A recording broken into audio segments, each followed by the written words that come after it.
Ajnanatimirandasya Jnananjana Shalakaya Chakshulmilitam Jena Tasmai Shri Gurave Namaha.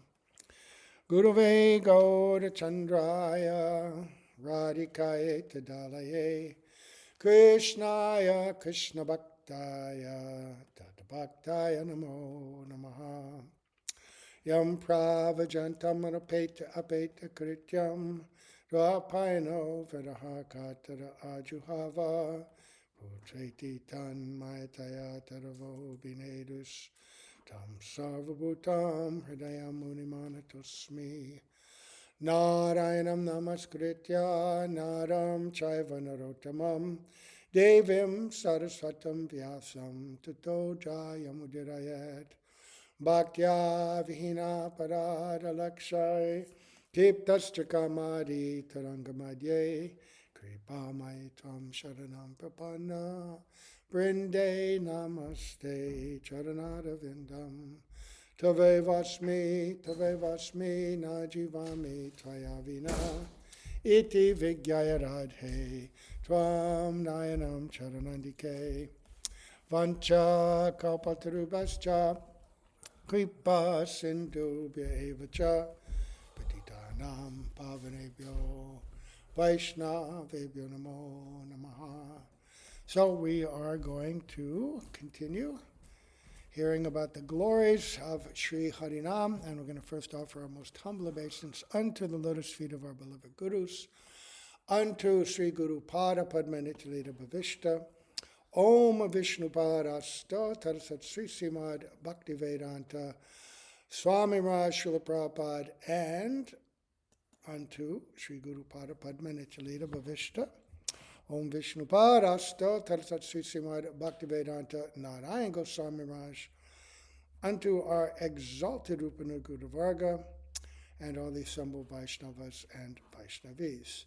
So we had been reading from the beautiful book, what is it called?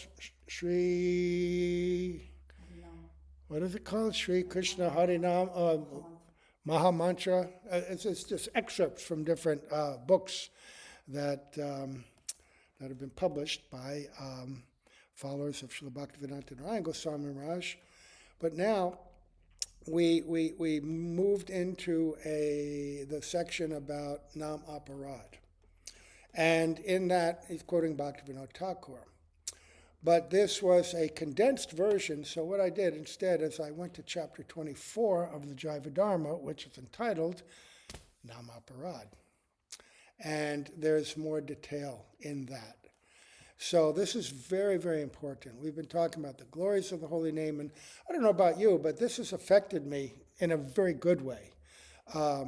Hearing about the nature of Sri Nam, the tattva, that this is, Chaitanya Rasa Vigraha, that this is Krishna himself, the very embodiment, the non-different from Satchidananda Vigraha, the Krishna in Vrindavan. This holy name, Nam Avatar, has come to deliver us in the most merciful way, most accessible, easy way.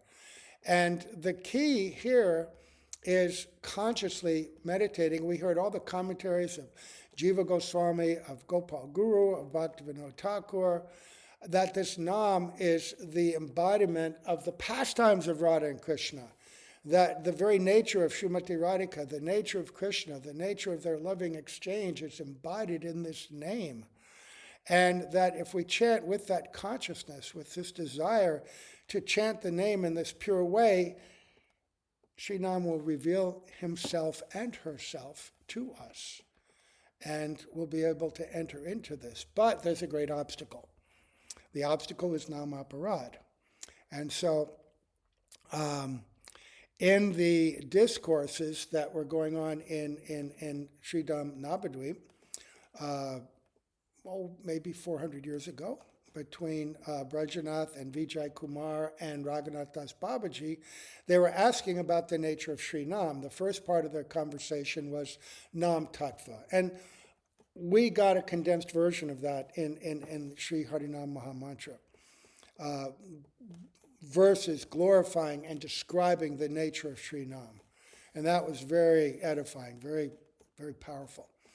But then they wanted to know, what are the obstacles to chanting Nam appropriately? So there are two chapters. One is entitled Nama Bas, and one is entitled Nama Aparadha. And so this first chapter is Nama Aparadha. So I think we will read from that. So it starts out that Brajanath and Vijay Kumar were extremely happy to learn the glories of Sri Nam and Nam Swarup Tattva. Nam Swarup Tattva. Does that mean that the holy name is Krishna himself?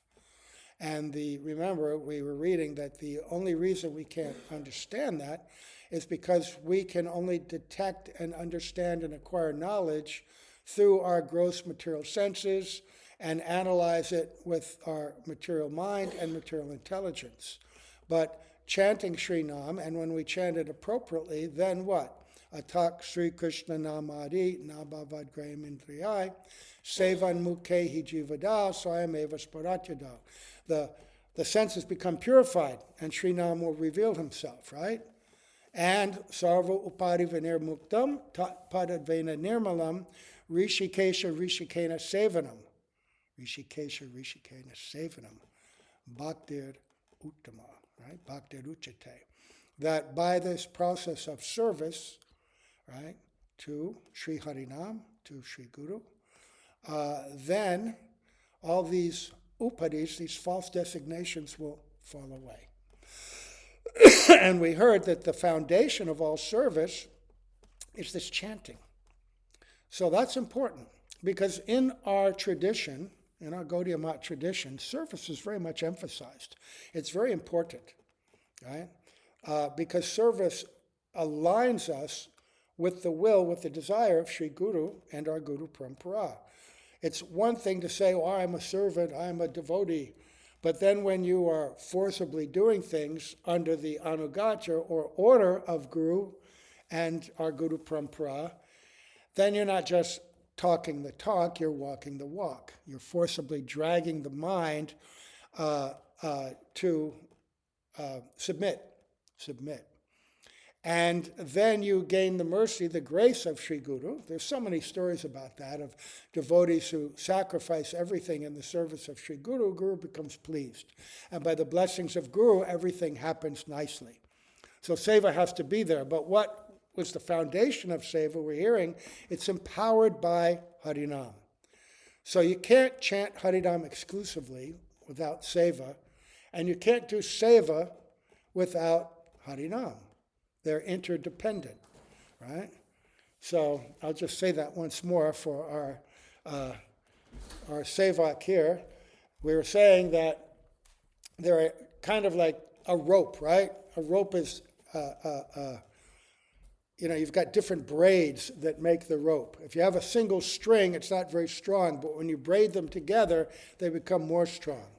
So in this rope of bhakti, there's the chesta, the activity, and then there's the bhav, the mood. But the chesta, or the activity, has to be informed by an appropriate mood. And the appropriate mood is enlightened and purified by Sri Harinam. If you're not doing Harinam, then all the seva that you're doing is not really bhakti, it's bhakti sukriti.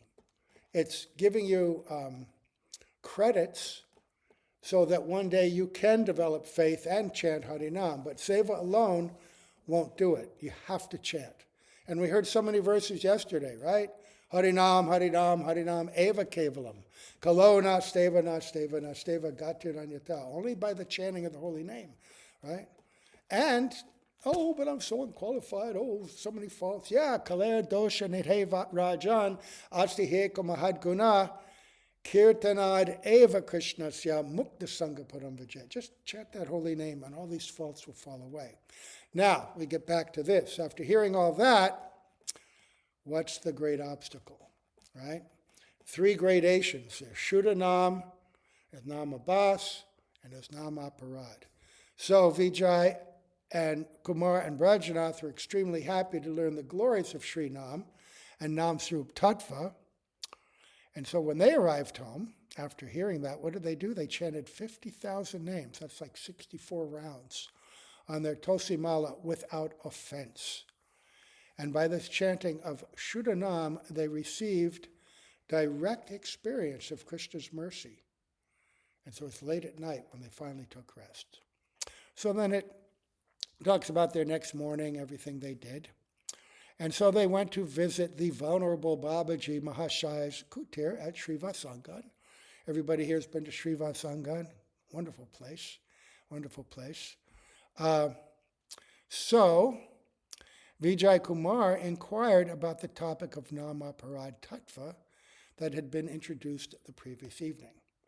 Because you can't discuss chanting pure name without understanding what is pure and what is not. Right? Just like in the definition of pure bhakti, what do we get? Anya bilashita shunya jnana karmadhyanavartam. What it's not. And anukulyena krishnanushilanam bhaktir uttama. What it is. Right? What pure bhakti is and what pure bhakti is not. On hearing Vijay Kumar's eagerness to know about this tattva, Babaji Maharaj was pleased and lovingly said, just as Nam is the highest truth, so Nama Aparadha, offense against Sri Nam, is the most frightening of all kinds of sins and offenses. Keep that in mind, right? That this is a double-edged sword. When you learn about Sri Nam, you can take great benefit and advance very nicely. But if then you become neglectful, right? What was the third offense? We took an overview, Guru Avagya, neglecting the order of spiritual master, neglecting the order of scripture, then you can cross over to that area of offense. It's the most frightening of all kinds of sins and offenses. All other kinds of sins and offenses go away naturally and automatically as one utters Sri Nam. But Nama Aparadha does not go away so easily. In the description of the glories of Sri Nam in the Padma Purana, it is said, Nama Aparadha Juktanam Namanyeva Hadantyagam Avishranta Payuktani Tan Yevarta Karani Cha.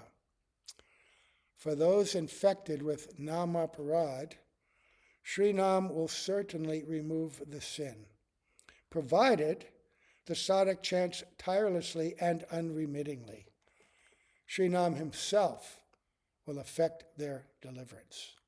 So we're all infected with these qualities of aparadha, but we're being given the solution. So Babaji Maharaj says, just see, it is so difficult to destroy Nama Aparadha. Therefore, one must avoid Nama Aparadha when one chants Sri Nam. If one tries hard to stop committing Nama Aparadha, Shuddhanam will manifest very quickly. So there you go. There's the carrot. Well, I guess we can't say that. The carrot and the stick. There's the, the sandesh. We don't eat carrots. Donkeys eat carrots, right? So, and the sandesh and the stick. But it will happen very quickly. One may take Sri Nam and be chanting continuously with the hairs on his body standing on end and streams of tears flowing from his eyes. But it may still be that because of Nama Aparadha, he is not uttering Shuddhanam. Therefore, sadhaks must give very special attention to this. Otherwise, they will not be able to chant Shuddhanam. What? If they're chanting and tears are coming from their eyes and they're shivering and they're joyful, how can that not be a wonderful thing? In the next chapter, when it discusses Nama Bas, it discusses how people hearing the glories of the holy name will use it for inappropriate purposes. And they will get some effect if they've been associating with pure devotees. But the effect will not be the spiritual effect, but it will be an abhas, an imitation of that. And Mayavadis, for instance, chanting the holy name, I'll so easily get in personal liberation. They become joyful, and they actually begin to shiver and experience ecstasy and shedding of tears and so many things. And I remember years and years ago, one of my godbrothers, who was promoted to be a guru prematurely and had unfortunately fallen victim to different aparadhas, different offenses, and was taking intoxication. And he was preaching about the ecstasies of chanting the holy name. And he would fall off the Vyasasana and roll on the ground and cry out, and tears and everything. And everyone's saying, oh, look, he's so advanced. But it was all induced by intoxication. And very unfortunate. I mean, but everybody who wasn't informed, they thought, oh, look at these symptoms. And Vishwanath Chakravarti Thakur addresses that in Madhurya Kadambini also. And he talks specifically about certain kinds of offenses. And he says that even if someone is seen in their daily life to be following all the rules and regulations, they're chanting Harinam, doing so many things, but if they're committing offenses, it's all useless. You know? And his godbrother, by the mercy of his guru, our guru, met an untimely end. But it was a ghastly end, and so I sort of reconcile that. That was to cure the offense. Because, at one time, he was a really sincere sevak. That's the lesson, All these devotees serving under Srila Prabhupada, they dedicated their lives. They did so much. But this is the slippery slope, the razor's edge of bhakti. And you can struggle. Everybody struggles.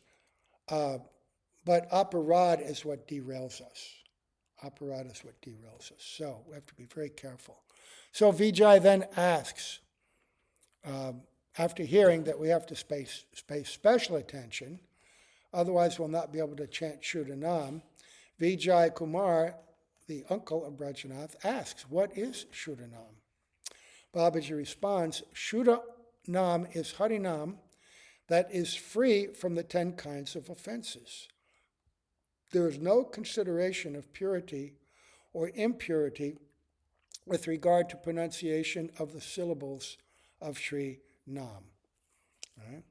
So sometimes, in a general description, sometimes Nama Bas is referred to as being free from offense, but he's going to clarify that. There are gradations of Nama Bas, right, which we're going to hear in a bit. So Shuddhanam is no offense, no touch of any of these offenses. In Nama Bas, there may be still some offense, but it's performed without bad intention and because of some weakness rather than some impure intent. So, he quotes the Padma Purana. Again, that same section, the Svarga Kanda. And it's a long verse, I'll read the translation.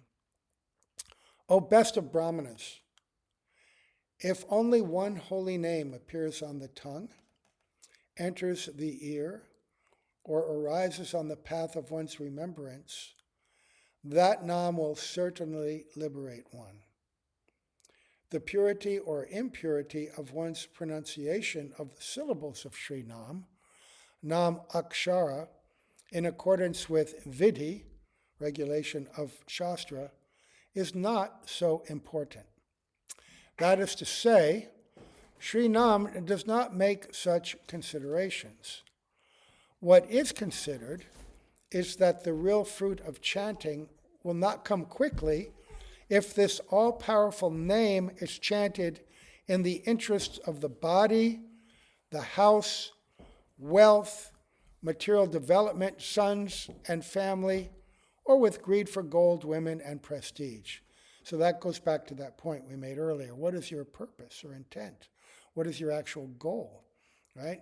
Jnana karmadhyanavritam. Uncovered, it should be uncovered by reward-seeking activity or purposes, or seeking material knowledge or impersonal knowledge has to be uncovered. And anyabhilashita, no separate interests, right?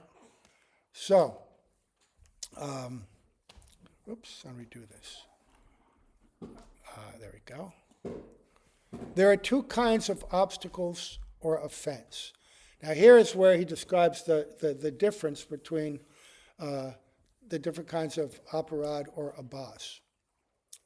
Two kinds of obstacles or offense, ordinary and great. Sri Nam that is chanted with ordinary obstacles is Namabhas, which awards its benefit sometime later. Nam impeded with great obstacles is Nama Aparadha. This aparadha does not go far away unless one chants Sri Nam constantly. Vijay says, it seems to me that the sadhak should know about Nama Aparadha. Please be merciful and tell us in detail about it. So, Vishwanath Chakravarti Thakur goes into this in some detail. That when you're in the initial stage and because of ignorance or, a plethora of material desires, and your conception and intentions of bhakti have not been purified yet, you may be chanting completely for the wrong purposes, right? And then you get to hear a little bit about the real goal of Harinam and the beauty of that, and you may begin to become inclined in that direction, but still be infused with these impure desires, right? So how do you get beyond that? And because it seems like a catch-22. Well, I want to be purified, but I'm chanting Nama Aparadha, and Nama Aparadha is the most dangerous and horrible thing. So if I'm chanting Nama Aparadha, am I not digging myself a deeper hole? But Vishwanath Chakravarti Thakur says, and this is what Bhaktivinoda Thakur says here, chanting continuously and with some mood of desperation and remorse about one's fallen condition. And he says, what happens is that by accepting that role of chanting or that duty of chanting continuously, then that frees you from bad association and bad environment. And that gradually, by not being in that bad environment and that bad association, the inclination to commit Nama Aparadha will become lifted. Because the soul is like a crystal. A crystal takes on the color of whatever it's near or next to. And so if we're in material association, it's very difficult to rise into the mood of bhakti. But if you stay in bhakti association, especially pure devotees, but even regular aspiring sadhaks, life is much easier, right? Much, much easier. So, he says, continually chanting. So, well, wait, I have seva to do. Well, chant then. Memorize shlokas. I always remember the example that our Bhaktivedanta Sridhar Maharaj would tell when he was a new devotee in the ashram of Bhakti Swarup Siddhanti, and also when he came to Gurudev. He was doing so much seva that all young devotees do, washing pots, cleaning this and that, and he would always have shlokas written on his arm. And he would chant those shlokas while he was doing his seva. Right? Very good thing to do. Very good thing to do. So, now Babaji said there is a very deep and essential analysis of the 10 kinds of Nama Aparadha in the Padma Purana. Okay, so now he's going to quote the 10. We heard the 10 yesterday in without the Sanskrit from the Padma Purana. Satam ninda namna padam aparadam vitanute yata kyatim yatam katamu sahate tu tad vigaham. Criticizing or blaspheming saints and great bhaktas increases terrible offenses towards Sri Nam. How can Sri Krishna tolerate blasphemy of great souls who are devoted to Sri Nam and who preach the glories of Sri Krishna Nam in this world? Therefore, the first offense is to blaspheme the bhaktas. This is the first and the greatest offense. And this is very dangerous, especially for the Kanishta, because Kanishta may be in a community of devotees, but they can't recognize other great devotees. And because of their mentality, they think our group is very good, my guru is very good, but those others, they're different from us, and they may criticize them. And in Chaitanya Bhagavat, Vrindavan Das Thakur gives this terrible warning. He says there may be a group of people, they may be of the highest ashram, they may be in the topmost sampradaya, they may be following all the rules and regulations perfectly, right? May seem to be of great character, doing all their sadhana, but they're no better than an assembly of drunkards. Think about that. So externally, they appear to be perfect in every way. But if they're committing offense to great Vaishnavas, like drunkards, because that's what drunkards do. They just go around and insult people. Completely covered. And Vishwanath Chakravarti Thakur in Madhurya Kadambini says that even the chanting of these people, they may be doing 64 rounds, 108 rounds, so many. Useless. Because those rounds are just imbued with Nama Aparadha. So, if you're in your beginning stages, that's why Srila Prabhupada told us not to associate with the Gaudiya Math. Some people think it's because, and there were a few instances of a few godbrothers that were unfavorable that would say some things, but there were more instances of them preaching on another platform and we not being able to reconcile and thinking, they're saying something different from Srila Prabhupada, and criticize them, or completely misunderstanding and criticizing. So he put up a fence. But the fence wasn't to keep them out, it was to keep us in, so that we wouldn't unnecessarily mix because we weren't eligible. And Srila Prabhupada, he was very strong, and sometimes he would criticize something or another about the godbrothers, but there was in the last days, one of his godbrothers had left this world, and Srila Prabhupada had been critical of him for different moods of service, different application. And the young devotees had heard this, and they were always critical of this person. And they asked Srila Prabhupada, what happened to him, Srila Prabhupada? He says, what do you mean what happened to him? He went back to Godhead. What? You said he was this and that. He said, no, he was a pure devotee. All my godbrothers are pure devotees. So, I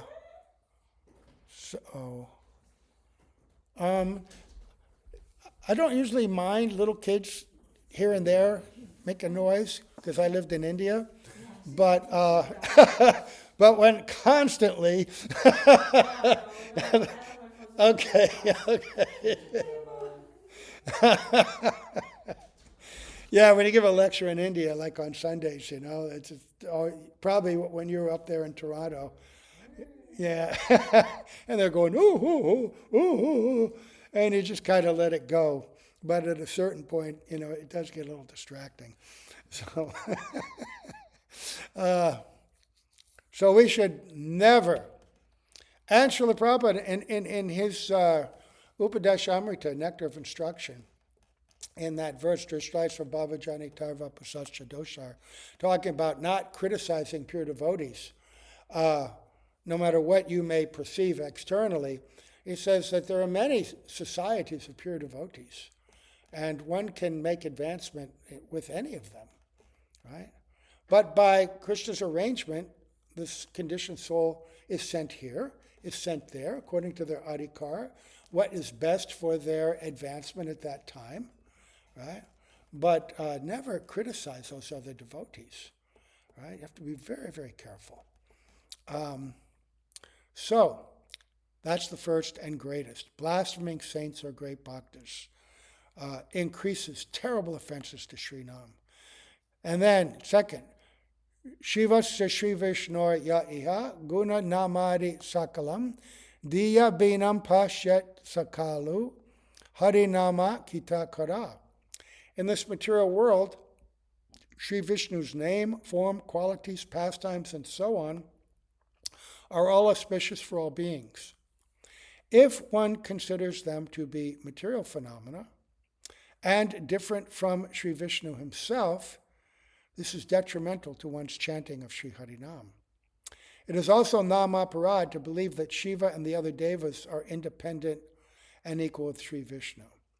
So he's going to describe that in more detail. But this idea of Bahu Ishvara, that there are many, many controllers and they're all the same, right? I always remember when I was living in Martinez, near Concord, Walnut Creek, San Francisco Bay Area. And I'm shopping in this Indian store.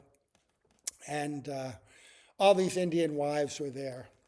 And they were just talking together. This is what they do, In the villages, they'd all gather around the well, and talk and gossip.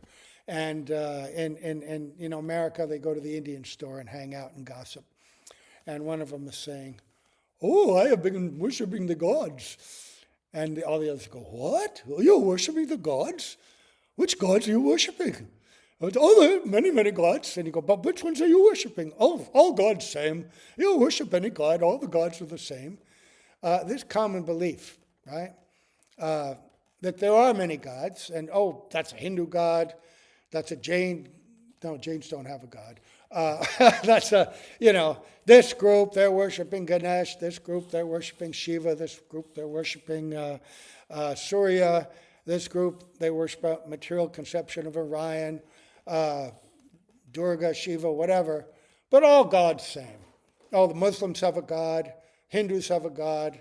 But no, there's one God. The sun is shining over everybody. You may perceive it differently. In Ireland, the sun is not so brilliant and beautiful as the sun, in Tahiti. Same sun, though. It just appears differently according to the people of that particular place. So this idea of Bahu Ishvara, also to consider that the demigods are like Krishna, non-different, it's wrong. Also, to offend those demigods and not recognize, though, that they're empowered servants of the Lord is also an offense. But he's saying specifically also, never think that this holy name is a material name. And that goes back to what we're hearing, the foundation of non-tattva, Chaitanya Rasa Vigraha, Purna Shuddho Nityamukto, Vinadvan Nama Namino, that this name of Krishna is non-different from Krishna himself. He is Krishna. Anyway, we're going to get more detail later. 3, to disrespect Sri Guru, who knows Nam Tattva, by considering him an ordinary mortal human being with a body made of 5 material elements, which also means to disobey his order. And I've heard people say things like this. Our Guru, he knows this and that, but he doesn't know about, I had another god brother that came to Gurudev's shelter for some time. But he had a critical nature. And Gurudev brought him back to, seva, to a high status, just trying to help him by correction.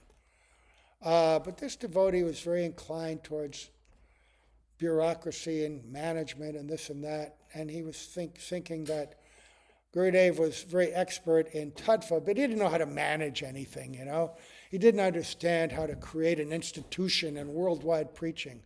And he would criticize like that. There's one funny story that I think it's Mukunda Goswami, my godbrother, describes. Very early on, Srila Prabhupada wanted him to send a package. And when you send a package in America, it's different from when you send it in India. In India, whenever you used to send something by mail, you couldn't tape it up. You have to wrap it in paper and then tie it with string so that they can untie it easily and open it up and see what it is. That used to be the rule. I don't know if it still is. So when Srila Prabhupada came, he wanted to send something across the country. And so he wrapped it up like that. And Mukunda, young man then was saying, oh, Srila Prabhupada, it won't work like that. It'll fall apart. Srila Prabhupada, just send it. And then he says, but Srila Prabhupada, he says, just send it. Oh, but Srila Prabhupada, you have to, in this country, you have to just send the package. And, oh, okay. And he sent it, no problem. And he says that. He goes, and then I understood, Pure devotee, he knows everything. He may take help from us and ask advice, for our benefit, for seva. But, they know the super soul in the heart. They know the spiritual world. They know everything. But Krishna may, by the influence of his Yogamaya, allow certain things to be covered for the purpose of Leela. And so sometimes the disciples of Sri Guru will make mistakes, get cheated, do stupid things. But that's all for learning.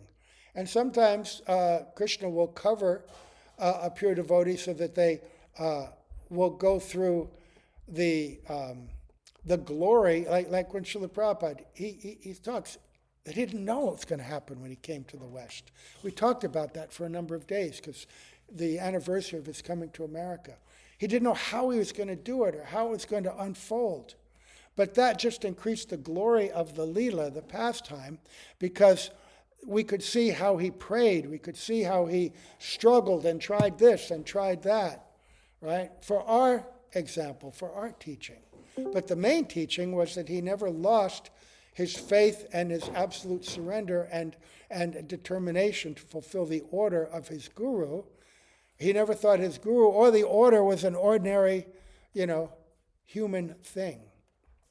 So then, Shruti Shastra Nindanam, to blaspheme the Vedas, the Sattvatas, the Puranas, and other Shastras.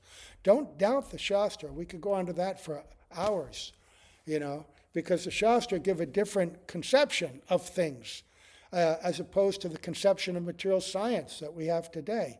Even though science changes every 50 years or shorter, Shastra doesn't change. We tend to doubt it. Don't. Artavadha. To think that the glorification of Sri Harinam in Shastra is an exaggeration. Yeah, they think that, this is just to encourage people to chant.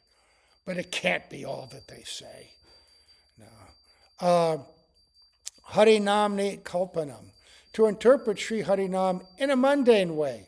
Or to think that Nam himself is a product of the imagination. Right. And that's going to be tied into number 8, so I'll wait. And then this one, which is another really serious one. Number 1, to blaspheme pure devotees.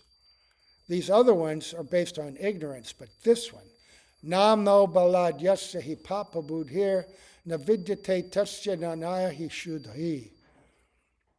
It is certain that one who is engaged in sinful activities on the strength of Sri Nam cannot be purified by artificial yoga practices such as yam, niyam, dhyana, and dharana. In other words, you're thinking, Sri Harinam is so powerful that I'll just do this sinful activity, but I don't have to worry about it because all I have to do is chant.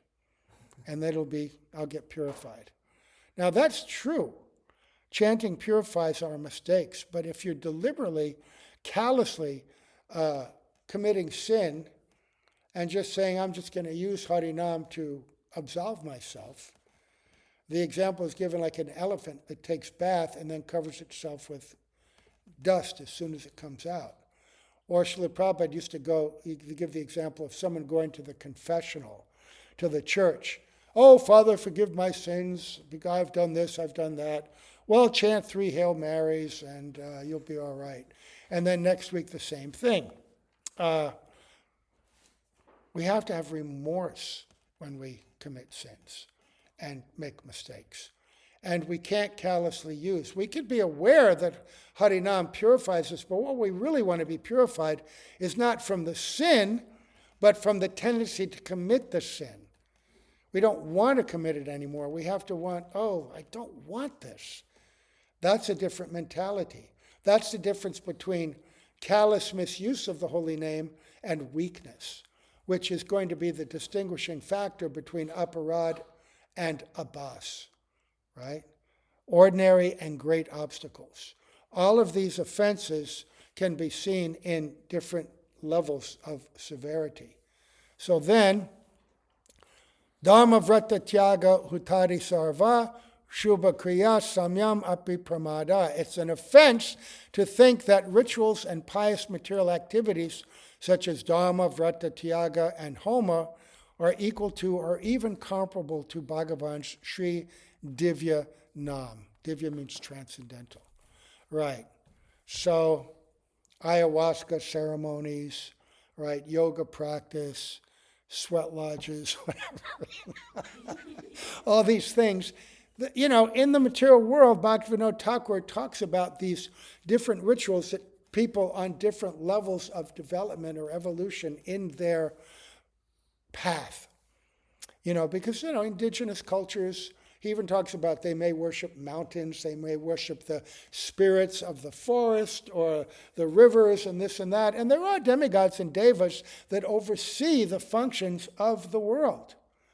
And people who are connected closely with the land and their environment, that may be the level that they understand, right? And he says, okay, any way in which they're worshiping God is good. And we want to encourage everybody to evolve and develop, but never think they're on the same level. Never equate them to think that it's the same. And once you've taken to bhakti, you don't have to, or you should never rely on those to mix with your bhakti, to think that this is something that will help my bhakti. The only thing that helps bhakti is bhakti. Bhakti sanjataya bhaktya. It only comes from bhakti. Even varnashram dharma in its refined forms is not bhakti. Mahaprabhu says, no. Eko bhaya, you know, tell me something more than this. And Ramananda Roy goes through many progressions of stages, right? Even Karma Mishra Bhakti, Jnana Mishra Bhakti. Even that's not bhakti. This is a semblance of bhakti that expands itself into the material world to empower people with these other goals, but it's not Shuddha Bhakti, right? So, these rituals, these homas, these aspects, even of Varnashram Dharma, have no comparison with the holy name. And then Ashradadane Vimukhe Pri Ashanavati Yas Chopadesha Shiva Nama Aparadha. Nama Aparadha it's Nama Aparadha to give instructions on auspicious Sri Nam to those who are faithless or averse to hearing Sri Nam. Don't waste your breath, because two things will happen. One is that those unfortunate persons will commit offense hearing that instruction, which is bad for them. And then two, you will hear that offense, right? And it'll be bad for you. You don't want to hear offenses back about the holy name. They're not going to change. The Madhyamadikar is specifically forbidden, right, to deal with those kinds of people. You know, prema, maitri, kripa, apeksha. You show love for the Lord, right, and his eternal associates. You show friendship, maitri, to those who are peers or madhyamadikaras, you know, practicing in an advanced way. You show mercy to whom? To the innocent and the ignorant. But apeksha, you neglect those who are envious. Even the madhyamadikari has to show neglect. The Mahabhagavat, he can preach and associate with anyone and change their hearts and instill faith. But for us, don't waste your time, you know, because then you're harming them as well. And then the last one, Shruti pi nama mahatmye ya priti rahito nara aham mamari paramo namne so pi aparadha krit. One is a Nama Aparadha if, now listen to this one, if after hearing the wonderful glories of Sri Nam, he does not show love or enthusiasm for chanting Sri Nam and clings fast to the material conception of I and mine, that is to say, I am this body composed of blood, flesh, and skin, and things relating to this body are mine. What does that mean? that means you still have attachments for material stuff. And we're chanting the holy name, but we're allowing our mind to cling to those things and wish for them. Inattentiveness, right? It's an aspect of attachment. So tomorrow, he's going to explain each of these in more detail, which will be very interesting. But that's an overview of these 10 offenses. So we'll stop here. Okay. I'll say all glories to Srila Prabhupada, all glories to Srila Gurudev, all glories to assembled devotees. Pray that this is able to be downloaded, unlike most of the classes in the last week or two. Hari Bol, Hari Bol.